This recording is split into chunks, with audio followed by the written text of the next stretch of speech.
Buenas tardes, compañeros. Mi nombre es Angélica Bautista, estudiante de Ciencias de la Información y la Documentación, Bibliotecología y Archivística de la Universidad del Quindío.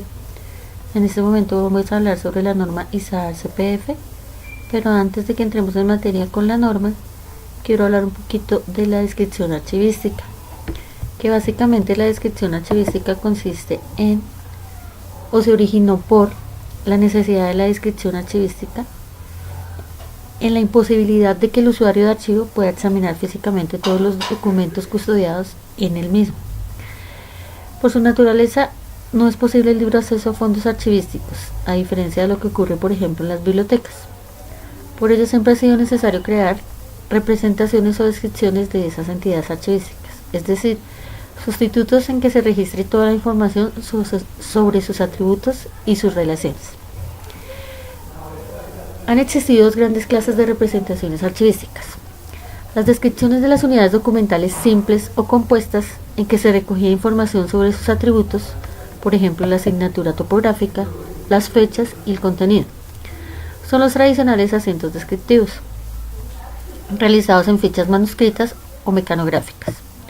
Estas fichas descriptivas se clasificaban y ordenaban empleando para la clasificación otras fichas con pestaña, en las que se ponía la denominación de la serie, el fondo y la sección del fondo. Es decir, se registra la relación de la jerarquía y la posición que ocupaba cada unidad de descripción de la jerarquía. De otra parte, las representaciones de las instituciones, personas, familias, lugares y temas. Estos son los índices, puntos de acceso, de muy diverso tipo, realizados también en fichas manuscritas o mecanográficas, que remitían los asientos descriptivos concretos. A través de ellos se consignaba fundamentalmente la redacción de materia entre estas entidades y las unidades documentales simples y compuestas. La suma de los instrumentos de descripción en cualquier archivo ha conformado una parte esencial del conocimiento de este depósito de la memoria, en la medida que integra un conjunto organizado de información destinado a resolver un determinado problema, la búsqueda y localización por parte del usuario o del archivero de los recursos archivísticos, para poder posteriormente acceder a ellos. Sin embargo, tradicionalmente todo el conocimiento se ha registrado en estos instrumentos. Una parte importante del mismo se ha almacenado y continúa almacenado en la memoria de los archiveros, especialmente en la de aquellos encargados de la identificación y descripción de los fondos, en la de los responsables de los departamentos de descripción y de los departamentos de referencia. Por ello, la solución del problema de búsqueda y localización de recursos archivísticos por parte del usuario se ha basado tradicionalmente en la explotación del conocimiento grabado, no solo en los instrumentos de descripción, sino también en la memoria de los archiveros. El archivero ha sido esencial y lo sigue siendo, en la medida en que proporciona valiosa información a los usuarios sobre los fondos, colecciones, series concretas del archivo a consultar y sobre todo los instrumentos de descripción archivística, al tiempo que en ocasiones les remite cuanto es necesario a otros especialistas o a otros archivos. Es verdad que en ocasiones parte de este conocimiento se ha registrado bajo la forma de guías de archivo y de catálogos, de instrumentos de descripción, pero esto no ha ocurrido en todos los casos y los resultados han sido muy variables. La difusión por parte de este conocimiento se ha realizado tradicionalmente a través de la explotación de la tecnología de la impresión y edición, bajo la forma de instrumentos de descripción publicados, guías, inventarios y catálogos. Con ello se ha facilitado el acceso a los recursos archivísticos. Hace tiempo que el usuario no necesita en muchas ocasiones desplazarse físicamente al centro del archivo o consultar los instrumentos de descripción. Dado que muchos están publicados, solo tiene que solicitar una carta o por correo electrónico reproducciones de los documentos concretos de su interés.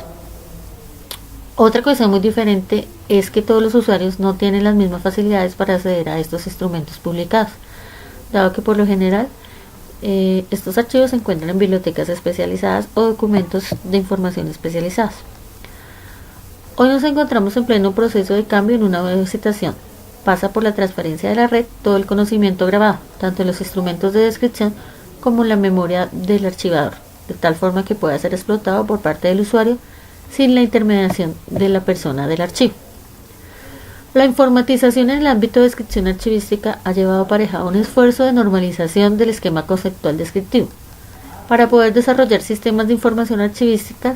Normas internacionales como la Norma Internacional General de Descripción Archivística ISADGET o la norma internacional sobre los registros de autoridad de archivos relativos a instituciones, personas y familias, la ISAR-CPF, que regulan a nivel muy básico la estructura de dos tipos de descripciones, las de los documentos de archivo y las de instituciones, personas y familias, y determinadas relaciones. Han ayudado mucho en esta conceptualización, pero se trata solo de principios básicos que se deben desarrollar. En este reto precisamente se han diseñado programas de normas de descripción archivística. Vamos a entrar en énfasis con la norma de descripción archivística ISAR-CPF. Vamos a hablar de los antecedentes de la norma archivística. Desde la primera etapa de la creación de la norma ISAGET, en 1990 se analizó la descripción archivística, que quería controlar puntos de acceso para identificar a los productores de la documentación, entidades, personas o familias, favorecer el control archivístico y ampliar los sistemas de búsquedas de información. En 1986 se desarrollaron los primeros trabajos teóricos en Estados Unidos y en Canadá. En 1993, la Comisión AD/OC de Normas de Descripción Archivísticas del Consejo Internacional de Archivos, ante la necesidad de complementar la norma ISAGET, presentó el anteproyecto Norma Internacional sobre los encabezamientos autorizados archivísticos como productos de los análisis de investigación previa de diversas reuniones de expertos en la materia. En 1994, derivado de las reuniones anteriores, se celebró en La Haya una sesión plenaria de la Comisión de Normas de Descripción Archivísticas del Consejo Internacional de Archivos para dar a conocer una primera versión de la norma. Esta se difundió entre la comunidad archivística internacional para recibir sus comentarios. En 1995 la Comisión celebró su sesión plenaria en París para examinar los comentarios recibidos. En 1996, en el Congreso de Archivos realizado en Beijing, China, se presentó la primera versión pública de la norma ISAR-CPF. En el 2000 se solicitó a la comunidad archivística internacional, miembros de asociaciones de la CIA, sus comentarios en la aplicación de la norma. Del 2000 al 2004, el Comité de Normas del Consejo Internacional de Archivos se encargó de revisar la norma como tarea primordial en su programa de grado. En junio del 2002 se presentó el borrador de la segunda versión de la norma ISAR-CPF, con la intención de revisarla y realizar comentarios para discutirlos, ese año en la reunión del comité en Río de Janeiro. En dicha reunión se desarrolló un nuevo borrador de la norma. Se solicitó a la comunidad archivística realizar sus comentarios antes del 15 de julio del 2003 para discutirlos con la sesión plenaria del Comité de Normas del Consejo Internacional de Archivos, celebrada ese mismo año en Canberra, Australia, a fin de preparar la única versión de la segunda edición de la norma y ser presentada en el Congreso Internacional de Archivos de Viena en agosto del 2004. ¿Cuáles son las características de la norma internacional de descripción archivística, la ISAR-CPF?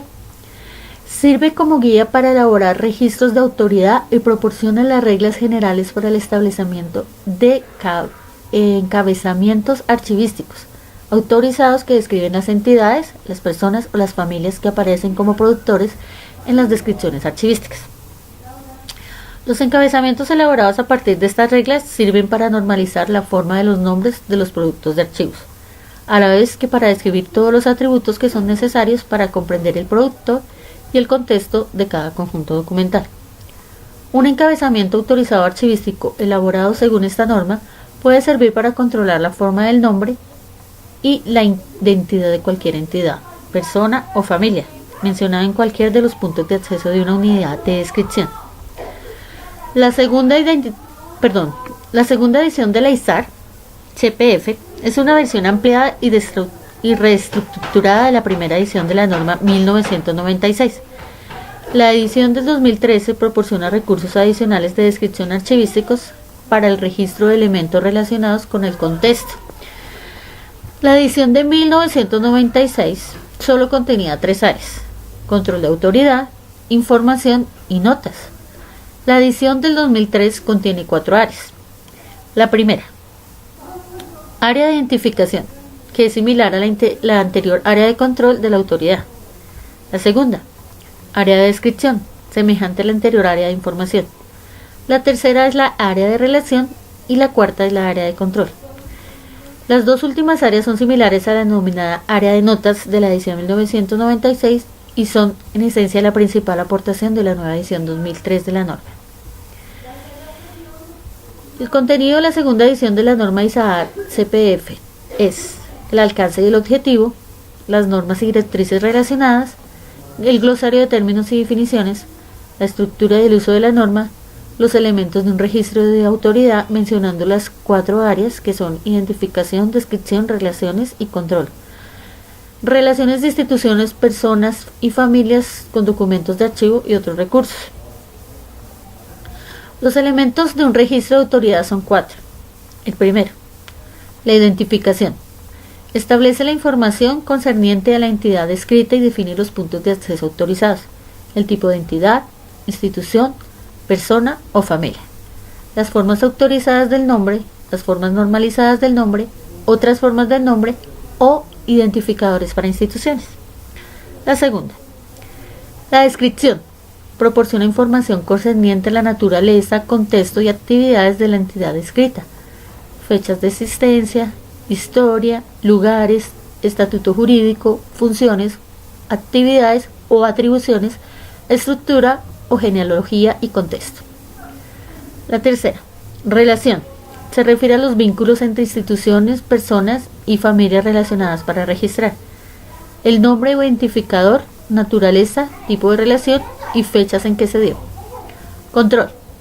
Proporciona referencias al trabajo archivístico para consignar el identificador del registro de autoridad y de la institución, las reglas y convenciones a nivel de detalle de la descripción, las fechas de creación o revisión, las fuentes y notas. Esta norma comprende una serie de elementos que pueden utilizarse para describir las instituciones, personas o familias, que ese es su objetivo. Comunidades dentro del sistema de descripción archivístico para controlar la creación y el empleo de los puntos de acceso de dichos sistemas y documentar las relaciones entre diferentes productores de documentos.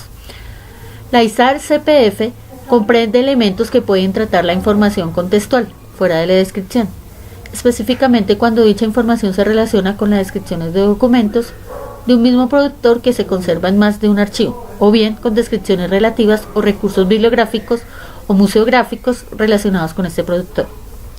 La Norma Internacional General de Descripción Archivística ISAAR-HED es complementaria a la ISAAR CPF, ya que la ISAAR-HED permite integrar la información contextual de la ISAAR CPF en cualquier nivel de descripción.